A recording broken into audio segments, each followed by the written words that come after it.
বন্ধুত্বে কি ফাটল ধরেছে? ইরান যুদ্ধ ঘিরে একে অপরকে দোষারোপ। ডোনাল্ড ট্রাম্প ও বেনিয়ামিন নেতানিয়াহুর সম্পর্ক কি এখন টানাপড়নে?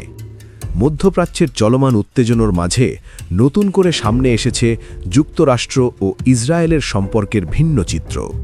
যে দুই দেশকে এতদিন একে অপরের সবচেয়ে ঘনিষ্ঠ মিত্র হিসেবে দেখা হতো, সেই সম্পর্কেই যেন দেখা দিচ্ছে ফাটল। ইরানের সঙ্গে চলমান যুদ্ধে যুক্তরাষ্ট্রের সম্পৃক্ততা নিয়ে শুরু হয়েছে নতুন বিতর্ক।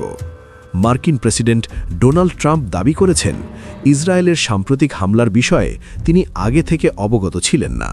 অন্যদিকে ইসরায়েলের প্রধানমন্ত্রী বেনিয়ামিন নেতানিয়াহুও সরাসরি অস্বীকার করেছেন যে তিনি যুক্তরাষ্ট্রকে ইরানের বিরুদ্ধে যুদ্ধে জড়াতে কোনো প্রকার প্ররোচনা দিয়েছেন। তবে বিশ্লেষকরা বলছেন, বাস্তবতা এতটা সরল নয়। তাদের মতে, দীর্ঘদিন ধরেই যুক্তরাষ্ট্র ও ইসরায়েল একসঙ্গে বিভিন্ন সামরিক ও কৌশলগত সিদ্ধান্ত নিয়েছে।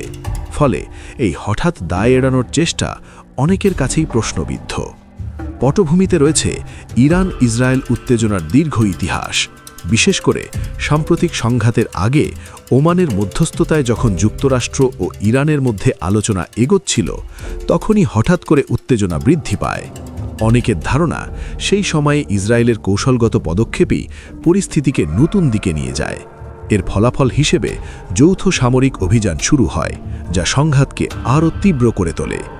এদিকে বিভিন্ন আন্তর্জাতিক প্রতিবেদনে দাবি করা হয়েছে, ইরানের গুরুত্বপূর্ণ স্থাপনা ও নেতৃত্বকে লক্ষ্য করে একাধিক গোপন পরিকল্পনা করা হয়েছিল। যদিও এসব তথ্য স্বাধীনভাবে যাচাই করা কঠিন, তবুও বিষয়টি নিয়ে আন্তর্জাতিক অঙ্গনে আলোচনা চলছে।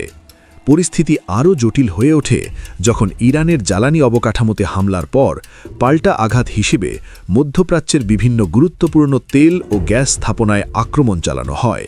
এতে বৈশ্বিক জ্বালানি বাজারেও বড় ধরনের প্রভাব পড়তে শুরু করেছে।